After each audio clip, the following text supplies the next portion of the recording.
नमस्कार दोस्तों, एक बार फिर से आप सभी का स्वागत है ज्ञान अब 5 यूट्यूब चैनल पर। अगर चैनल को सब्सक्राइब नहीं किया है तो सब्सक्राइब कर लीजिएगा, बेल आइकन को हिट करके ऑल जरूर सेलेक्ट कर लीजिएगा, लाइक शेयर कमेंट करना मत भूलिएगा। तो शुरू करते हैं आज का वीडियो। नमस्कार दोस्तों, आज बात करेंगे अपार आईडी को लेकर कि अपार आईडी यदि आपने जनरेट के लिए अप्लाई कर दी है, तो तुरंत अप्लाई करने के बाद कैसे कैंसिल कर सकते हैं या अप्लाई होने के बाद अपार आईडी का नंबर मिल चुका है, तब उसको कैंसिल करके फिर से रीजनरेट कैसे कर सकते हैं।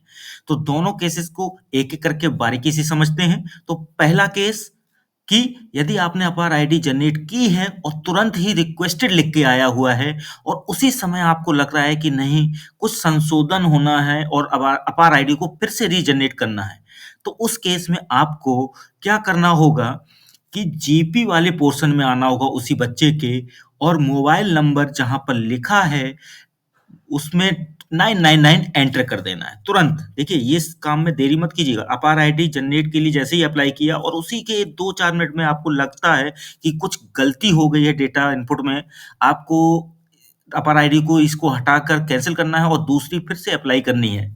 ठीक है? तो ऐसे केस में आपको क्या करना होगा, बच्चे की जीपी में आके मोबाइल नंबर को 999 इनपुट करके उसे सेव कर देना है जीपी को और आपको वेट करना है। ठीक है? कब तक? जब तक कि वो रिक्वेस्टेड वाली जगह पर लिख के ना आ जाए फेल्ड। ठीक है? यदि फेल्ड आ जाता है तो आपके सामने रीजनरेट लिखा आएगा, उस पे क्लिक करके आप फिर से अप्लाई कर सकते हैं। ठीक है? एक तरीका आपका ये हो गया। दूसरी बात, अब आप बात करेंगे कि यदि मान लीजिए वो अपार आईडी नंबर जनरेट हो चुका है तब क्या करेंगे? तो उसके लिए आपको जाना होगा डिजी लॉकर अकाउंट पे। ठीक है? तो डिजी लॉकर अकाउंट की वेबसाइट आपको ओपन करके दिखाते हैं। अब आपके सामने डिजी लॉकर की वेबसाइट ओपन हो चुकी है। इसी का ऐप भी आता है जिसे मोबाइल में भी प्रयोग कर सकते हैं। सेम प्रोसेस है, कोई दिक्कत नहीं। अब इस डिजी लॉकर पर एक अकाउंट होना चाहिए, जिस अकाउंट के अंदर डॉक्यूमेंट्स आपको एक्सेस होंगे यानी दिखेंगे। और उस अकाउंट को बनाएँगे कैसे, कहाँ से, इसका वीडियो मैंने एक बनाया हुआ है, जिसका लिंक डिस्क्रिप्शन में दे रहा हूँ। वहाँ पर क्लिक करके उस वीडियो को पूरा देख के समझकर आप डिजी लॉकर पर अकाउंट बनाएँ और उसे फिर एक्सेस करें। तो यहाँ पर मैं सीधा बात करूँगा डिजी लॉकर में साइन इन की, ठीक है?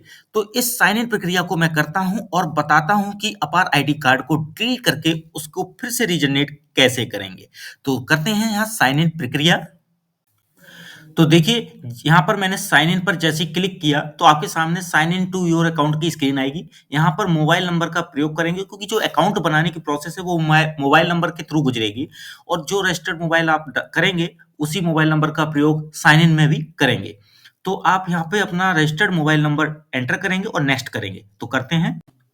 तो नेक्स्ट पर जैसे ही क्लिक करेंगे उसके बाद आपको 6 डिजिट सिक्योरिटी पिन एंटर करना होगा। ये 6 डिजिट सिक्योरिटी पिन आपको तभी मिल जाता है जब आप अपना अकाउंट बना रहे होते हैं डिजी लॉकर पर। उसी समय एक 6 डिजिट सिक्योरिटी पिन भी बनाना होता है। वही पिन आपको यूज़ यहाँ करना है और फिर साइन इन करना है। तो करते हैं।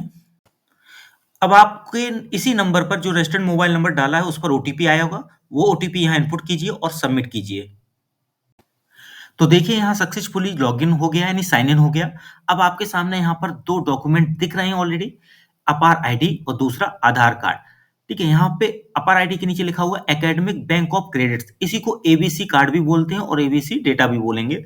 और यहाँ पर unique identification authority of India, ये आधार कार्ड के लिए होता है लाइन। अब यहाँ पर आप दोनों डॉक्यूमेंट को देख पा रहे हैं। बात यहाँ पर आ रही थी कि मुझे अपार आईडी जो जनरेट हो चुकी है उसे डिलीट करके फिर से रीजनरेट करना है। तो आपको क्या करना होगा, इश्यूड डॉक्यूमेंट जो लिखा हुआ है इसी इश्यूड डॉक्यूमेंट पर क्लिक करना है। तो करते हैं क्लिक। तो देखिए यहाँ पर दोनों डॉक्यूमेंट्स की लिस्ट प्रॉपर तरीके से दिख रही है। लास्ट में आप देखेंगे जैसे ये अपार आईडी वाला डॉक्यूमेंट आपको दिख रहा है, इसी के लास्ट में जाएंगे तो आपके सामने ये 3 डॉट यानी 3 बिंदी ये वर्टिकल फॉर्म में है। ठीक है? यहाँ पर आप इस डाउनलोड वाले पे नहीं करना है, ये डाउनलोड करने का है। ये भी मैं आपको बता दूं कि यदि आप आर आईडी आप डाउनलोड करना चाह रहे हैं तो इसी डिजी लॉकर को जब साइन इन करेंगे तो इसी इश्यूड डॉक्यूमेंट में ये डाउनलोड करने का भी ऑप्शन मिलेगा। यहाँ से अपार आईडी कार्ड डाउनलोड हो जाएगा और यहाँ से आधार कार्ड डाउनलोड हो जाएगा। तो ये प्रक्रिया भी आप फायदे के लिए अपने कभी समय पर प्रयोग कर सकते हैं। तो यहाँ पर 3 डॉट का ऑप्शन जब वो 3 डॉट पर क्लिक करेंगे तो 2 ऑप्शन दिखेंगे, एक रिफ्रेश और एक डिलीट। तो यहाँ पर देखिए डिलीट करते ही आपकी ये अपर आईडी कार्ड यहाँ से चला जाएगा, ठीक है? जैसे यहाँ डिलीट कर देंगे तो अपर आईडी कार्ड यहाँ से चला जाएगा। इसके बाद आप फिर से अपनी यूडाइस पोर्टल के अपार मॉड्यूल में जाकर उसे वहाँ से रीजनरेट कर सकेंगे। तो ये एक आपको ऑप्शन मिलेगा अपार आईडी को फिर से रीजनरेट करने का। तो इस तरह से अपार आईडी को कैंसिल करने के मैंने तरीके बताए और कैंसिल करने के बाद रीजनरेट करने का प्रोसेस भी समझाया। यदि वीडियो अच्छा लगा हो तो लाइक शेयर कमेंट करना मत भूलिएगा। चैनल को यदि अभी तक सब्सक्राइब नहीं किया है तो प्लीज जरूर सब्सक्राइब कीजिएगा। मिलते हैं एक और बेहतरीन वीडियो के साथ अगली बार। आज के लिए बस इतना ही। धन्यवाद। पूरा वीडियो देखने के लिए बहुत बहुत धन्यवाद। चैनल को सब्सक्राइब कर लीजिएगा, वीडियो को लाइक शेयर और कमेंट जरूर कीजिएगा। मिलते हैं अगले वीडियो में। धन्यवाद।